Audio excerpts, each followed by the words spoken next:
काजल बचपन से ही पढ़ने में बहुत होशियार थी और 12वीं उसने 95% अंकों के साथ प्रथम श्रेणी में उत्तीर्ण की। साथ ही साथ अपने स्कूल में टॉप भी किया था। काजल का बचपन का सपना था कि वह इंजीनियर बने और इसलिए उसने 12वीं में इंजीनियरिंग की प्रवेश परीक्षा भी दी थी। पढ़ने में तो होशियार वह थी ही, इसलिए उसने आसानी से इंजीनियरिंग की प्रवेश परीक्षा निकाल ली और आईआईटी में उसका चयन हो गया था। आईआईटी में चयन होना ही बहुत बड़ी बात होती है। वह भी 12वीं करते ही बिना किसी कोचिंग के। बहुत खुश थी काजल और सोच रही थी उसका बचपन का सपना पूरा हो जाएगा।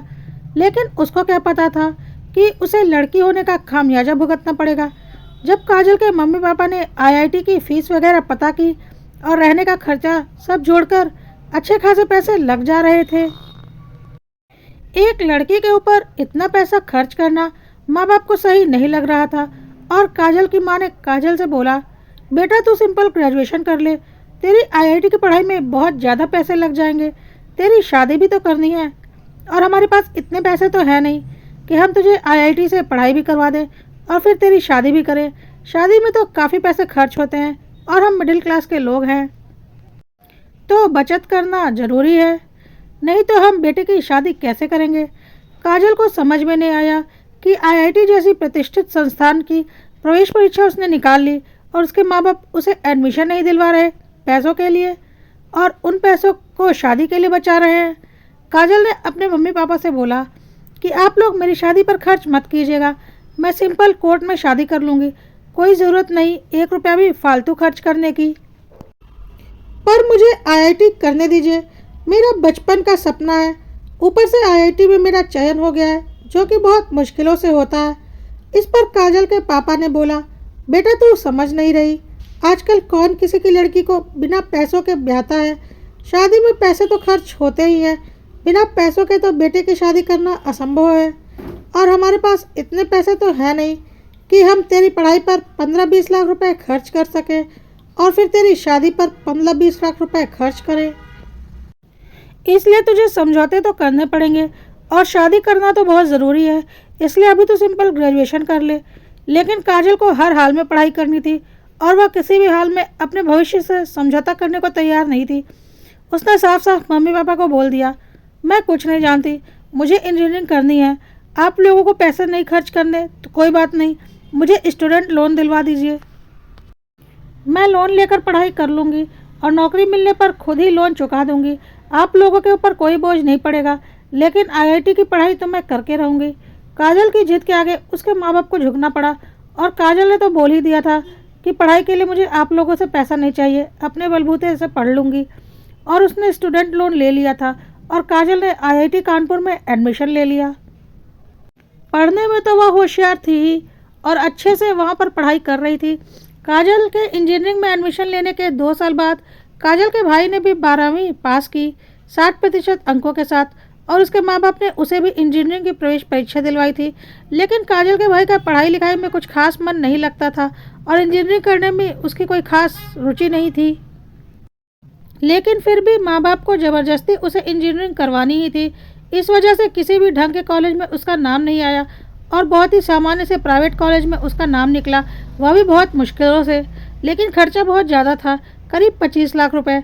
लेकिन उस वक्त माँ बाप ने एक बार भी नहीं सोचा और बेटे का एडमिशन तुरंत ही उस इंजीनियरिंग कॉलेज में करवा दिया और बेटे को कोई स्टूडेंट लोन भी नहीं दिलवाया, बल्कि घर से ही पैसे दिए, क्योंकि आखिर वह घर का बेटा जो था और उसका तो भविष्य अच्छा बनाना ही था, जिसके लिए जो भी पैसा लगता माँ बाप को देना ही था। आज काजल के दिल पर बहुत चोट लगी कि आज के ज़माने में भी माँ बाप बेटा बेटी में इतना भेदभाव करते हैं। फिर उसने कहीं ना कहीं अपने मन को समझा लिया था कि शायद मम्मी पापा भी अपनी जगह पर सही हैं और मेरी शादी में तो पैसे खर्च होंगे ही। खैर, काजल की इंजीनियरिंग पूरी होने वाली थी और उसकी बहुत बड़ी कंपनी में जॉब लग गई। काजल धीरे धीरे अपना स्टूडेंट लोन चुकाने लगी। इधर काजल के माँ बाप उसकी शादी भी खोज रहे थे और एक इंजीनियर लड़के से ही उसकी शादी फाइनल हुई। लड़के वालों की कोई डिमांड नहीं थी, उनका कहना था बस हमें आपकी लड़की बहुत पसंद है, ऊपर से हमारा बेटा भी इंजीनियर है, तो दोनों अच्छे से सामंजस्य बिठाकर अपना परिवार चला सकेंगे। लड़के वालों के कोई भी खास डिमांड नहीं होने पर काजल के माँ बाप के लिए तो सोने पर सुहागा हो गया और उन्होंने बहुत ही साधारण तरीके से काजल की शादी कर दी। कुछ भी खास खर्चा नहीं किया, काजल की शादी में, यहाँ तक कि काजल को कोई जेवर भी नहीं दिए। काजल को बहुत जोर का गुस्सा आया कि उसकी पढ़ाई के वक्त मम्मी पापा ने बड़ी बड़ी बातें की थी। यही कहकर उन्होंने उसकी पढ़ाई का खर्चा भी नहीं उठाया था कि उसकी शादी में पैसे लगेंगे, और अब इतने कम पैसों में शादी निपटा दी। जब मैं और मेरा भाई दोनों उन्हीं की संतान हैं, तो इतना भेदभाव क्यों? बेटे को घर से 25 लाख रुपए लगाकर पढ़ा रहे हैं और मेरी शादी तक में रुपए खर्च नहीं किए, और वह सारे रुपए भी अपने बेटे के लिए बचा लिए। ठीक है, आज मैं बहुत कमा रही हूँ, पर अपने बलबूते कमा रही हूँ। मेरी पढ़ाई पर माँ बाप ने कोई खर्च नहीं किया। ठीक है, मेरे पास कोई कमी नहीं है, ससुराल में सब कुछ है, लेकिन क्या मम्मी पापा की सारी संपत्ति सिर्फ उनके बेटे के हक के लिए है? बेटियां सिर्फ जिंदगी भर समझौता करने के लिए होती हैं और कम से कम पैसों में उनकी शादी निपटा दी जाती है। क्या दिया मम्मी पापा ने मुझे? ना पढ़ाई लिखाई में पैसे खर्च किए, ना मेरी शादी में। बेटे की पढ़ाई लिखाई में भी लाखों खर्च कर दिया, और सारा कुछ घर और घर का सामान बेटे के लिए तो है ही। काजल ने एक दिन बातों बातों में यह बात अपने पति से कही, तो उसके पति ने बोला, छोड़ो ना, इन बातों में क्या रखा है, तुम्हारे पास किस चीज़ की कमी है? लेकिन काजल ने बोला, कमी तो कुछ भी नहीं, लेकिन मेरे मम्मी पापा ने बहुत गलत किया मेरे साथ। मम्मी पापा क्या, लगभग हर माँ बाप ऐसी गलती करते ही हैं। बेटियों को उनका हक देने से कतराते हैं, लेकिन जिम्मेदारियाँ बहुत याद दिलाते हैं। किस हक से वह बेटियों को जिम्मेदारी याद दिलाते हैं? कल ही मम्मी का फ़ोन आया था, बोल रही थी तेरे भाई का इंजीनियरिंग पूरा होने वाला है और तू अच्छी कंपनी में काम कर रही है। ध्यान रखना उसकी नौकरी का, आखिर तेरी भी कुछ जिम्मेदारी है। तेरा छोटा भाई है, तो अगर बेटा काबिल नहीं है, जैसे तैसे इंजीनियरिंग की पढ़ाई कर रहा है, तो मैं उसकी नौकरी कैसे लगवा दूँ? और फिर मेरी क्या जिम्मेदारी है? मेरी जिम्मेदारी किसने निभाई थी? मुझे तो मन किया उसी वक्त मम्मी को पलट कर जवाब दे दूँ, लेकिन फिर मैंने कुछ नहीं बोला। काजल के पति ने बोला, छोड़ो, जाने दो, कोई बात नहीं, लड़ाई झगड़ा करने से कोई फ़ायदा नहीं, बस तुम खुश रहा करो। जो बातें बीत गई उन्हें भूल जाओ, और तुम्हें जो कुछ भी चाहिए मुझे बोलो, तुम्हारी सारी इच्छाएं मैं पूरी करूँगा। काजल ने बोला, हाँ वह तो मुझे पता है, लेकिन एक बात और भी पता है कि अगर तुम लोगों ने शादी के वक्त बहुत बड़ी डिमांड रखी होती अपनी नौकरी के हिसाब से, तो मेरे मम्मी पापा शादी से पीछे हट जाते और यही बोलते कि हमारे पास इतने पैसे नहीं हैं, क्योंकि मैं बेटी हूँ ना। काजल के पति ने बोला, हाँ मुझे पता है, वैसे तो हमारी कोई डिमांड नहीं थी, लेकिन तुम्हारे पापा जब यहाँ बात करने आए थे, तो शुरुआत में ही उन्होंने बोल दिया था कि हमारी बेटी तो बहुत बड़ी कंपनी में सॉफ्टवेयर इंजीनियर है और बहुत ज़्यादा सैलरी है उसकी, तो शादी में हम कुछ खर्च नहीं करेंगे। आखिर इतने कमाऊ बेटी आपके घर बहू बनकर जा रही है। हमने तो बोल दिया कि हमारी कोई डिमांड नहीं है, लेकिन हाँ, तुम्हारे पापा की सोच पहले से ही वैसी थी। खैर छोड़ो इन बातों को। काजल भी इन सारी बातों को भूलना चाहती थी, पर अक्सर यह बातें उसे याद आ जाती थी और उसे बहुत गुस्सा आता था। खैर, काजल के भाई की इंजीनियरिंग पूरी हो चुकी थी, लेकिन उसने बहुत ही कम अंकों से इंजीनियरिंग पास की थी और उसका कॉलेज भी कुछ खास नहीं था, तो उसकी कहीं भी नौकरी नहीं लग रही थी और वह घर पर खाली बेरोजगार बैठा था। 25 लाख रुपए फूंक दिए थे बेटे की पढ़ाई पर, लेकिन बेटा अभी भी बेरोजगार था। लेकिन काजल को बहुत अच्छे से पता था उसके भाई का पढ़ाई लिखाई में मन नहीं लगता था। अगर यही पैसे उसके मम्मी पापा ने उसके भाई के लिए बिजनेस करवाने में लगा दिए होते, तो आज वह अच्छा कमा रहा होता। लेकिन मम्मी पापा को तो ज़बरदस्ती अपने बेटे को इंजीनियरिंग ही करवानी थी, भले ही उनके बेटे का मन हो या ना हो। उसका खामियाजा आज उनका बेटा भुगत रहा था। काजल की माँ जब भी काजल को फ़ोन करती तो उसके भाई की नौकरी के लिए बोलती, और काजल बोलती, मैं कहाँ से उसकी नौकरी लगवा दूँ? एक तो उसका कॉलेज एकदम बेकार है, ढंग के कॉलेज से उसने इंजीनियरिंग किया नहीं, ऊपर से नंबर भी कुछ खास नहीं आए, तो मैं कहाँ से उसके लिए सिफारिश लगवा दूँ? क्योंकि काजल जो भी बोलती थी वह सच थी। हर कंपनी अपने हिसाब से एम्प्लॉय रखती है। एक दिन काजल की माँ ने चिढ़कर बोल दिया, तू चाहती ही नहीं कि तेरे भाई की नौकरी लगे, जलती है तू अपने भाई से। काजल को अब बहुत जोर का गुस्सा आ गया और वह बोली, रुको माँ, मैं घर आती हूँ, फिर बात करती हूँ, आज आपने बहुत बड़ी बात कह दी। और काजल अपने मायके पहुँच गई, क्योंकि उसे आज कुछ लोगों को आईना दिखाना बहुत ज़रूरी हो गया था। मायके पहुँचते ही काजल की माँ ने दोबारा उसे एक ताना मार दिया कि शादी के बाद वह बदल गई है और अपने मायके वालों का कोई ख्याल नहीं रखती, क्योंकि वह बहुत पैसे कमा रही है, तब मायके वालों के बारे में क्यों सोचेगी? और पता नहीं क्या क्या काजल की माँ ने उसे ताना मारा। काजल के सब्र का बांध टूट चुका था और उसने बहुत ही बुरे तरीके से पलट कर जवाब दिया, हाँ माँ, मैं तो बदल गई हूँ और मायके वालों के बारे में बिल्कुल नहीं सोचती। जैसे कि मायके वालों ने मेरे बारे में बहुत कुछ सोचा है। क्या आप लोगों ने मेरी पढ़ाई के लिए पैसे दिए? नहीं ना। यह बोलकर कि तेरी शादी में काम आएंगे। तो ज़रा बताइए, मेरी शादी में आप लोगों ने कितने लाख रुपए खर्च किए हैं? बोलिए, जवाब दीजिए। क्या हुआ, कोई जवाब नहीं है आपके पास? यह आप भी बहुत अच्छे से जानती हैं और मैं भी बहुत अच्छे से जानती हूँ।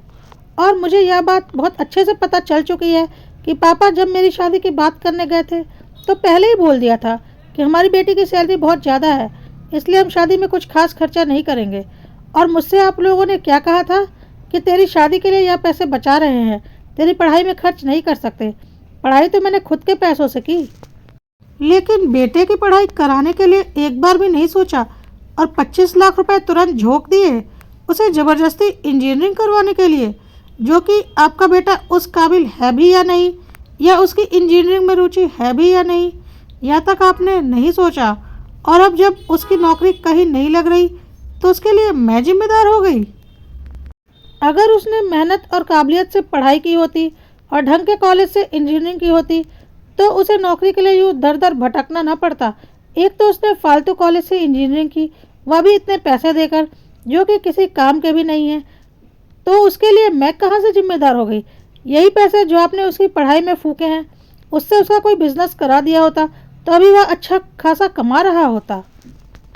लेकिन नहीं, बेटा है ना, तो चाहे जितने भी पैसे लगाने पड़े लगाओ, लेकिन उसे इंजीनियर तो बनाना ही है। आखिर आप लोगों के रुतबे का सवाल है। भले ही आपका बेटा इंजीनियर बनना चाहता हो या ना चाहता हो, उसकी राय आपके लिए क्यों मायने रखेगी? आप लोगों को बेटे की पढ़ाई के लिए पैसों की चिंता की क्या ज़रूरत? मेरी शादी पर आप लोगों ने कुछ खास खर्च किया नहीं, कम से कम पैसों में शादी करवाई, तो मेरे हिस्से के सारे पैसे तो बचे ही हैं ना। ना आप लोगों ने मेरी शादी पर खर्च किए, ना ही मेरी पढ़ाई में।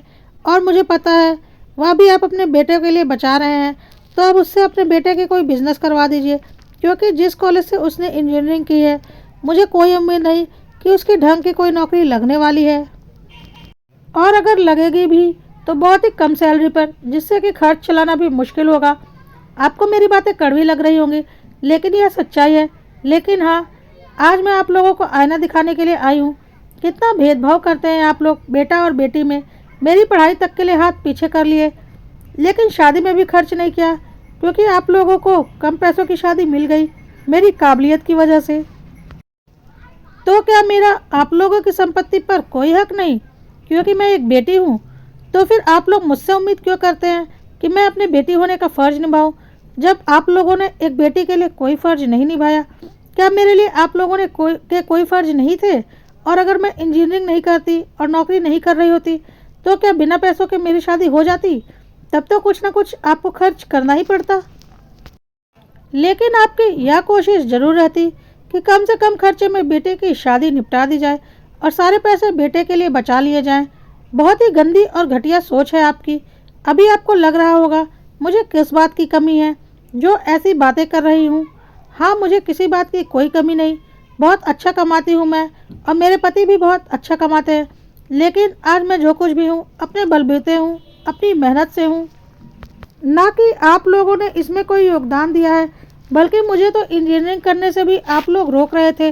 और रही मेरी शादी की बात, तो वह मुझे मेरी काबिलियत की वजह से मिली है, ना कि आप लोगों के भारी भरकम खर्च की वजह से। अगर मैं यह नौकरी नहीं कर रही होती तो क्या जो शादी आज मेरी हो चुकी है यह शादी होती? नहीं, उन्हें तो नौकरी वाली इंजीनियर लड़की ही चाहिए थी। तो यह शादी भी मेरी काबिलियत की वजह से हुई है। आप लोग बेटा बेटी में भेदभाव करके ऐसी स्थिति खड़ी कर देते हैं कि भाई बहन आपस में दुश्मन बन जाते हैं। लेकिन मैं ऐसी नहीं हूँ। मुझे मेरे भाई से कोई गिला शिकवा नहीं, क्योंकि उसने मेरे साथ कुछ बुरा नहीं किया है और मेरा छोटा भाई हमेशा मेरा छोटा भाई ही रहेगा। लेकिन आप लोगों से मुझे यह उम्मीद नहीं थी जो आप लोगों ने मेरे साथ किया है, और ऊपर से अब अपने बेटे की नौकरी नहीं लगने का इल्ज़ाम भी मेरे सर पर डाल रहे हैं। अरे कम से कम अपने बेटे की काबिलियत के अनुसार उसे कोई कोर्स करवाया होता तो आज वह कहीं ना कहीं एडजस्ट जरूर होता। ज़बरदस्ती जिस चीज़ में रुचि नहीं थी उसे उस लाइन में भेज दिया। एक बार भी नहीं सोचा कि पता नहीं वह इंजीनियरिंग कर भी पाएगा या नहीं। लेकिन नहीं, बेटा है ना, तो उसे तो इंजीनियर या डॉक्टर ही बनवाना है।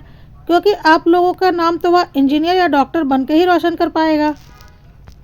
भले ही उसकी रुचि हो या ना हो, अपनी जिद में आप लोगों ने अपने बेटे का करियर तबाह करके रख दिया। यह उसकी नहीं, आप लोगों की गलती है। और मैं चाहकर भी उसकी कहीं नौकरी नहीं लगवा सकती, क्योंकि मेरे कॉन्टैक्ट बड़ी बड़ी कंपनियों से हैं और वह भाई के कॉलेज और नंबर देखकर उसे कभी भी नौकरी नहीं देंगे। यह बात मैं बहुत अच्छे से जानती हूँ, और यह भी जानती हूँ कि उसके अंदर वह काबिलियत नहीं है कि उन कंपनियों में वह नौकरी कर पाए। इसलिए अभी भी वक्त है, उसे किसी और काम में लगवा दीजिए। मुझे आप लोगों से कुछ नहीं चाहिए, ऐसे भी आप लोगों ने बहुत कुछ कर दिया मेरे लिए। बस एक काम और कीजिए, मुझे फालतू के ताने मारने बंद कर दीजिए। बहुत दिल दुखता है मेरा, कभी मेरे बारे में भी सोच लिया कीजिए। कहकर काजल अपने मायके से बाहर की ओर जाने लगी, लेकिन जाते जाते फिर बोली, मम्मी आपने तो शादी में मुझे कोई जेवर तक नहीं दिए, जो कि हर बेटी को मायके से मिलते ही हैं। लेकिन भगवान की दया से आज मेरे पास जेवरों की कोई कमी नहीं है। तो मेरे हिस्से के जो भी पैसे आपने बचा रखे हैं ना, उससे अपनी बहू के लिए जेवर बनवा लीजिएगा। मुझे आपका कुछ भी नहीं चाहिए। लेकिन याद रखिएगा, ईश्वर सब कुछ देखते हैं। एक ही कोख से आपने दोनों संतानों को जन्म दिया है। मैं अपने छोटे भाई की कोई गलती नहीं मानती, ना उसका बुरा चाहती हूँ, लेकिन मेरे लिए आज भी वह मेरा छोटा भाई है। लेकिन ईश्वर से मैं ज़रूर प्रार्थना करूँगी कि आप लोगों ने मेरे साथ जो भी किया है, उसके लिए ईश्वर आपको आईना ज़रूर दिखाए। समय बहुत बलवान होता है मम्मी, लेकिन आप लोगों की सोच और मानसिकता नहीं बदली कि बेटी तो पराया धन होती है, उसे दूसरे घर जाना है तो उसके ऊपर खर्च क्यों करना, अपने घर की संपत्ति दूसरे घर क्यों भेजनी। क्यों, बेटी क्या कहीं और से आती है, माँ बाप की संतान नहीं होती, जो आप लोगों की ऐसी सोच है। खैर, मैं आप लोगों की सोच तो नहीं बदल सकती, लेकिन हाँ, मेरे ससुराल में भी मेरी एक छोटी कुंवारी ननंद है। वैसे तो मेरे सास ससुर बहुत अच्छे हैं और बहुत ऊंची सोच के हैं, फिर भी मैं अपनी तरफ से पूरी कोशिश करूंगी कि उसके साथ 1% भी भेदभाव ना हो और उसे उसका पूरा हक मिले। कहकर काजल घर से बाहर की तरफ चली गई और उसके माँ बाप चुपचाप उसे जाता हुआ देखते रहे, क्योंकि उनके पास काजल की बातों का कोई जवाब नहीं था, क्योंकि काजल ने कुछ भी गलत नहीं कहा था।